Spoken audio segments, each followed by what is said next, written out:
اعوذ باللہ من الشیطان الرجیم بسم اللہ الرحمن الرحیم نحمدہ و نصلی علی رسولہ الکریم۔ سامعین محترم، آج سورۃ بقرہ کی 2 آیات ہیں جن کا ترجمہ اور تشریح میں آپ کی خدمت میں پیش کروں گا۔ ارشاد ہوتا ہے کیف تکفرون باللہ وکنتم امواتا فاحیاکم ثم یمیتکم ثم یحییکم ثم الیہ ترجعون۔ هو الذی خلق لکم ما فی الارض جمیعا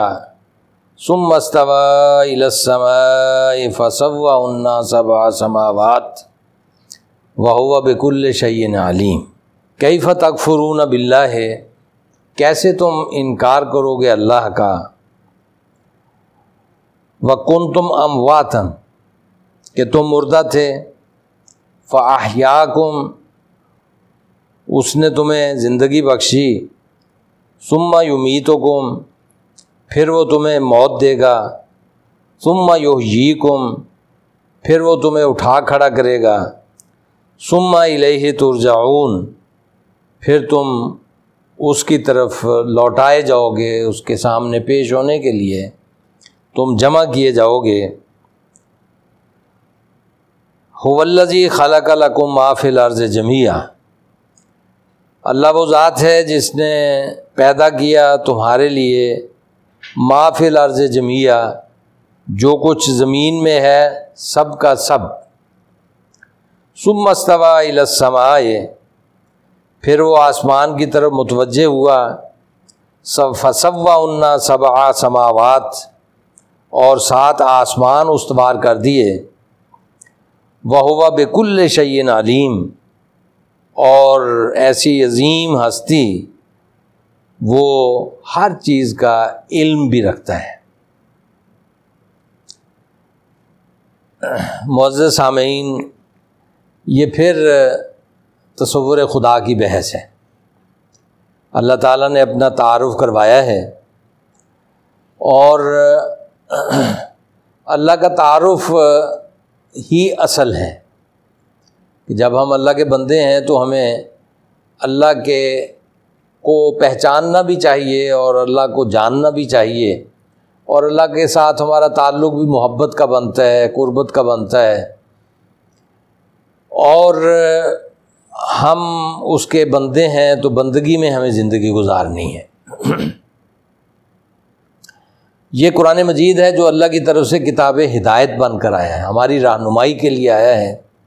اللہ نے اپنا رسول بھیجا اور رسول کو یہ کتاب دی،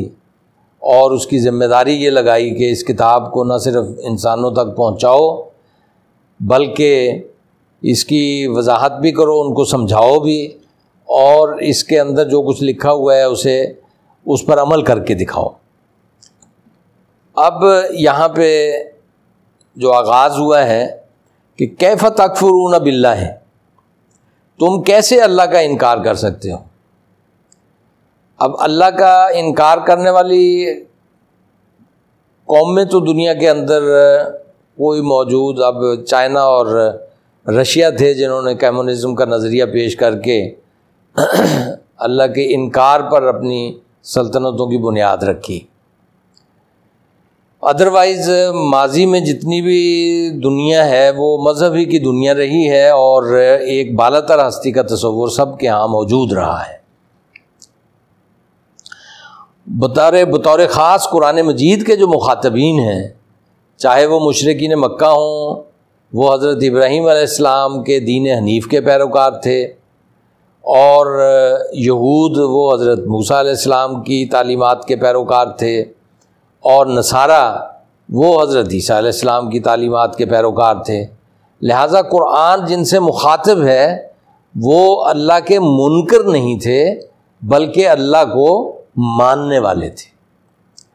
تو چنانچہ یہاں پہ جو بات کہی گئی ہے کہ کیف تکفرون باللہ ہے، کہ تم کیسے اللہ کا انکار کر سکتے ہو، تو یہ اللہ کی ذات کا انکار نہیں ہے، کیونکہ وہ تو اللہ کو ماننے والے تھے۔ تو اب انکار کس چیز کا ہے کہ اللہ کا جو تصور قرآن پیش کرتا ہے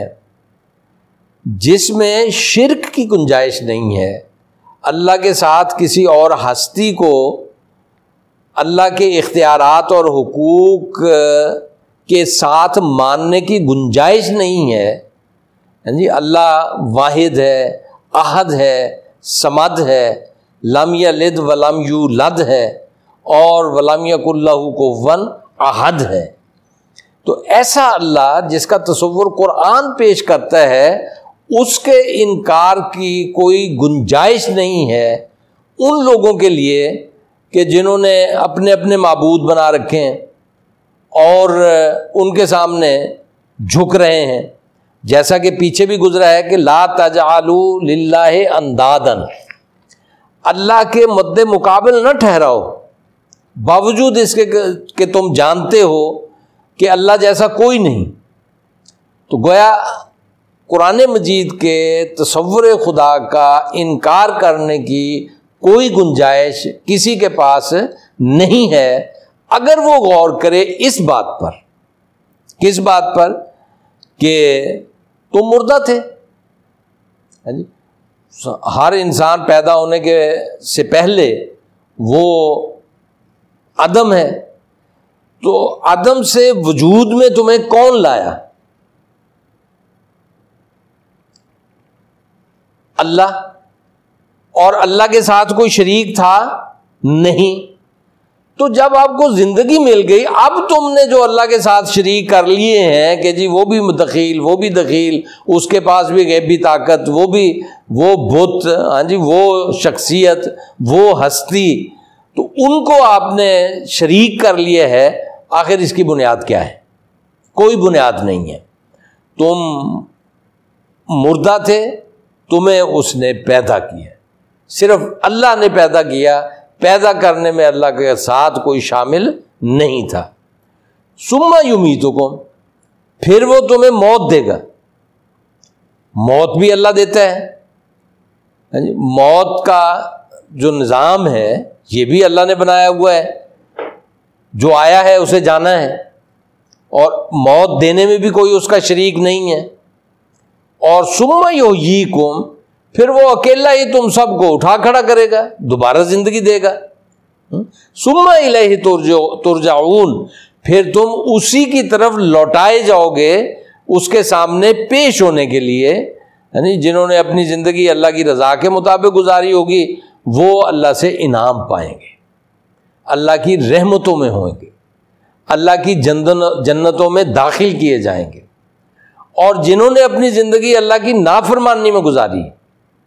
سرکش بن کے گزاری ہے، باغی بن کر گزاری ہے، باوجود اللہ کی تعلیم پانے کے، اس کو مانا ہے لیکن اس کے اوپر عمل نہیں کیا، اس کے مطابق اپنے آپ کو ڈھالا نہیں ہے،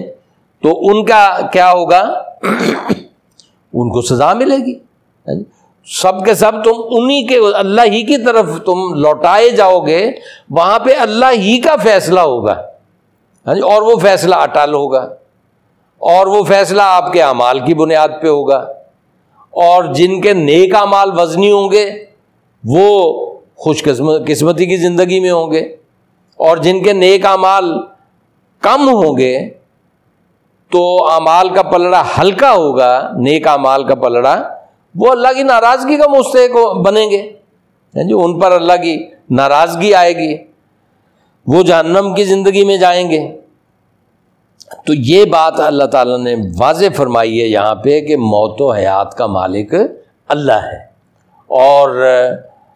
مرنے کے بعد جو زندگی ہے وہ بھی اللہ ہی آپ کو دے گا، اور اللہ ہی کے سامنے آپ کو پیش ہونا ہے۔ اگلی بات جو فرمائی ہے وہ بہت اہم ہے، هو الذی خلق لکم ما فی الارض جمیعا، اللہ ہی ہے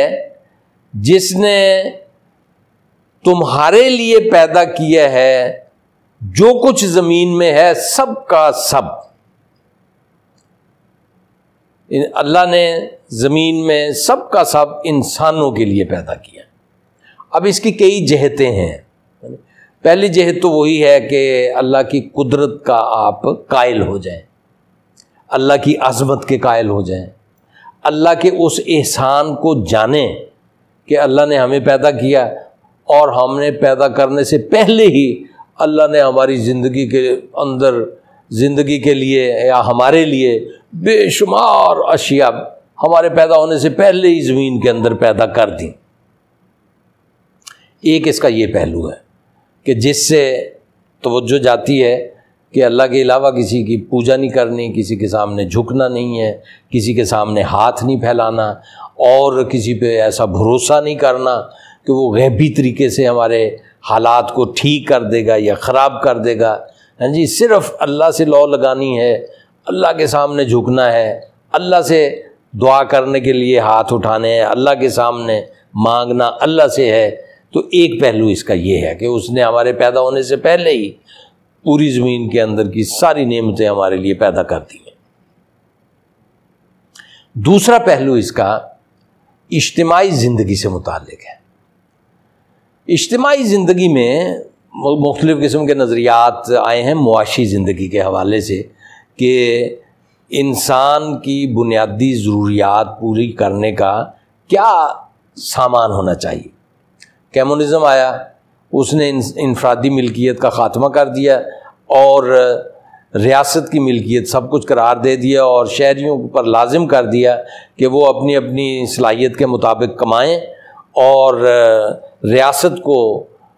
سپرد کر دیں، ریاست ان کے مسائل حل کرے گی اور تمام ضروریات انہیں مہیا کرے گی۔ چنانچہ یہ نظام رہا لیکن ناکام ہو گیا۔ 70 سال کے بعد رشیا افغانستان کے اندر اپنی موت کے پروانے پہ، سوویت یونین بلکہ اپنے موت کے پروانے پہ خود ہی دستخط کروا کے واپس گیا اور اس کا نظام بھی ڈھہ گیا، اور اس سے پہلے ہی اس کا نظام ڈھہنے سے پہلے ہی چائنا کے اندر یہ نظام قائم تھا، لیکن انہوں نے گنجائش پیدا کر لی، انفرادی ملکیت کے کچھ حقوق اپنے شہریوں کو عطا کر دیے، جس کی وجہ سے وہ نظام دن دگنی رات چوگنی ترقی کرنے لگ گیا اور دنیا کی ایک دوسری بڑی معیشت بن گئی۔ دوسرا سرمایہ دارانہ نظام ہے، اس کے اندر کیا ہے کہ سرمایہ کی بنیاد پہ آپ اس کو بڑھاتے چلے جائیں تو اس میں بھی پھر استحصال شروع ہو جاتا ہے۔ اس استحصال کے رد عمل میں ہی یہ کمیونزم پیدا ہوا۔ تو لیکن جب اسے چیلنج ملا تو اس نے پھر شہریوں کی فلاح کے لیے بھی سوچنا بھی شروع کیا، عمل کرنا بھی شروع کیا۔ انشورنس وجود میں آ گئی، فلاحی ریاستوں کا تصور آ گیا اور بے روزگاری الاؤنس پیدا ہو گیا جہاں پہ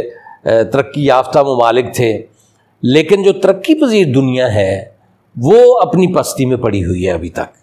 وہاں کے لوگوں کو اگرچہ اسلام کا احیاء ہوا اور اسلامی تعلیمات کو بھی نمایاں کیا گیا، لیکن اس پہلو پر زور نہیں دیا کہ ہر انسان بنیادی طور پر جو اس کی ضروریات ہیں اس کو پورا کرنا یہ اسٹیٹ کی ذمہ داری ہے۔ لیکن ہمارے ہاں یہ بحث تو ہوئی کہ جو انفرادی ملکیت ہے یہ ان لمیٹڈ ہے یا اس پہ کوئی قدغن لگائی جا سکتی ہے، اور یہ جاگیرداری جہاں پہ ان لمیٹڈ قسم کی زمینیں بے شمار جاگیرداروں کے پاس ہیں، انہوں نے اپنی حفاظت کے لیے لٹریچر بھی تیار کروایا اور کورٹ سے بھی ڈیسیجنز لیے اور وہ مقدس بن گئی، انفرادی ملکیت مقدس بن گئی۔ لیکن اس کا نقصان یہ ہوا ہے کہ عام آدمی جو ہے نا وہ پس گیا ہے۔ اب جاگیردار ہے، اس کے نیچے جتنے بھی مزارع ہیں وہ اس کی رعایا ہیں، ہاں جی، ان کی نہ زمین ہے اور نہ ملکیت ہے، رہنے کے لیے رہائش کی جگہ بھی ان کی نہیں ہے، اور جاگیروں کے اندر کی بات کر رہا ہوں۔ تو وہ بیچارے وہاں سے نکلے ہیں، شہری زندگی میں آئے ہیں، یہاں پہ محنت مزدوریاں کی ہیں، تو انہوں نے اپنے مکان بنائے ہیں یا رہائش کا سامان کیا ہے، لیکن بنیادی ضروریات سے ابھی تک ہماری جو 40% آبادی ہے وہ بلو ایوریج زندگی گزار رہی ہے، یعنی انسانی سطح کی زندگی نہیں ہے ان کی، حیوانی سطح کی زندگی ہے۔ تو یہ قرآن مجید سے ہم یہاں یہ ہدایت حاصل کر سکتے ہیں کہ اللہ تعالیٰ نے تو کائنات میں ہر چیز ہر انسان کے لیے بنائی تھی، ہر انسان کا حق ہے، لیکن کچھ طاقتور انسانوں نے زیادہ چیزوں پر قبضہ کر لیا، زمین پہ قبضہ کر لیا، وسائل حیات پہ قبضہ کر لیا، سرمایہ پہ قبضہ کر لیا، سرمایہ پہ قبضہ کر کے وہ سرمایہ دار بن گئے، زمین پہ قبضہ کر کے وہ زمیندار بن گئے، اور ان کو تقدس کا درجہ مل گیا، اور اسے اسلامی ملکیت کو اسلامی قرار دے کر عوام کو محروم کر دیا گیا۔ تو لیکن اس سے ہمیں یہ پتہ چلتا ہے کہ بنیادی حقوق پہلے ہیں، انسانوں کی بنیادی ضروریات پوری ہونا پہلے ہے۔ اسلامی نظام یہ ہے کہ لوگوں کی بنیادی ضروریات کی فراہمی کا انتظام ہو، اور یہ اسٹیٹ کرے، اور سسٹم اس کا محافظ ہو، اور کسی انسان کو اپنے سرمایہ کی بنیاد پہ یا زمین کی ملکیت کی بنیاد پہ یہ حق حاصل نہیں ہے کہ وہ انسانوں کا استحصال کرے یا انہیں محروم بنا کر رکھے، کہ جب اللہ نے پیدا کیا ہے تو جو کچھ اللہ نے پیدا کیا ہے وہ سب رب کا ہے، اور جو رب کا ہے وہ سب کا ہے۔ یہ یہاں سے بات واضح ہوتی ہے، اور اس کی طرف ہمارے سوچنے سمجھنے والے طبقات کو متوجہ ہونا چاہیے، اور عام انسانوں کی ضروریات کے پورا کرنے والا نظام بنانے کے لیے اپنی توانائیاں اور صلاحیتیں صرف کرنی چاہیے۔ یعنی اس کو موضوع بنایا جائے باقاعدہ۔ تو کمیونزم نے موضوع بنایا لیکن وہ ناکام ہو گیا، اور سرمایہ داری نے سرمایہ داری کو تحفظ دیا، تاہم انہوں نے بھی انسانوں کی بنیادی ضروریات منیمم ویجز طے کر دیں، بے روزگاری الاؤنس رکھ دیا، اور بنیادی ضروریات ان کے لیے بڑی سبسڈائز کر کے پیش کیں، جس سے ان کی زندگی آسان ہو گئی۔ لیکن ہم تھرڈ ورلڈ میں رہتے ہوئے جو سارا عالم اسلام ہے، تو اس میں ہم اس تشریح کو نمایاں نہیں کر سکے، اور روٹی کپڑا اور مکان کا نعرہ لگایا تھا پیپلز پارٹی کے چیئرمین ذوالفقار علی بھٹو نے، لیکن وہ نعرہ ہی رہا، عملی روپ دھار نہیں سکا۔ تو ہماری اسلامی جد و جہد کرنے والی جو پارٹیاں ہیں، بلکہ اب تو سارے اسلامی بن گئے ہیں، تاہم اس پہلو کو زیادہ اجاگر کیا جائے کہ جو کچھ زمین میں ہے وہ رب کا ہے، اور جو رب کا ہے وہ سب کا ہے۔ سب کی جب تک ضروریات پوری نہیں ہوتی تب تک کسی کو قبضہ کر کے بیٹھنے کی اجازت نہیں ہے۔ اور اگلی بات یہ فرمائی ثم استوى الى السماء فسواهن سبع سماوات، پھر وہ آسمانوں کی طرف متوجہ ہوا اور اس نے 7 آسمان بنا دیے۔ تو یہ بھی اللہ تعالیٰ کی عظمت ہے۔ اتنی عظمتوں والے اللہ کے شایان شان ہے کہ اس کے سامنے انسان جھکے، اس کے سامنے سجدہ کے، اس کے سامنے دعاؤں کے لیے ہاتھ بڑھائے، اور اس کی جو آئی ہوئی تعلیم ہے اس کو حفظ جاں بنائے، اس کے ساتھ وابستگی پیدا کرے۔ وَهُوَ بِكُلِّ شَيْءٍ عَلِيمٌ، اور اس سے بڑھ کر یہ ہے کہ ہر چیز کا عالم بھی وہی ہے، عالم بھی وہی، قدرت بھی اسے ہی حاصل، مالک بھی وہی، اور خالق بھی وہی۔ تو یہ پھر جو آ گئے ہیں انسانوں نے بنا لیے ہیں، ان کی کیا ویلیو ہے اس کے سامنے؟ کچھ بھی نہیں ہے۔ اس لیے اللہ کے ساتھ جڑیں، اللہ کی بندگی بجا لائیں، اللہ کی بھیجے ہوئے نظام کو نافذ کریں، اور اسی کے مطابق زندگی گزاریں، اور اسی کو آگے بڑھائیں، اور اس کے محافظ بن کر جئیں۔ وآخر دعوانا ان الحمد للہ رب العالمین۔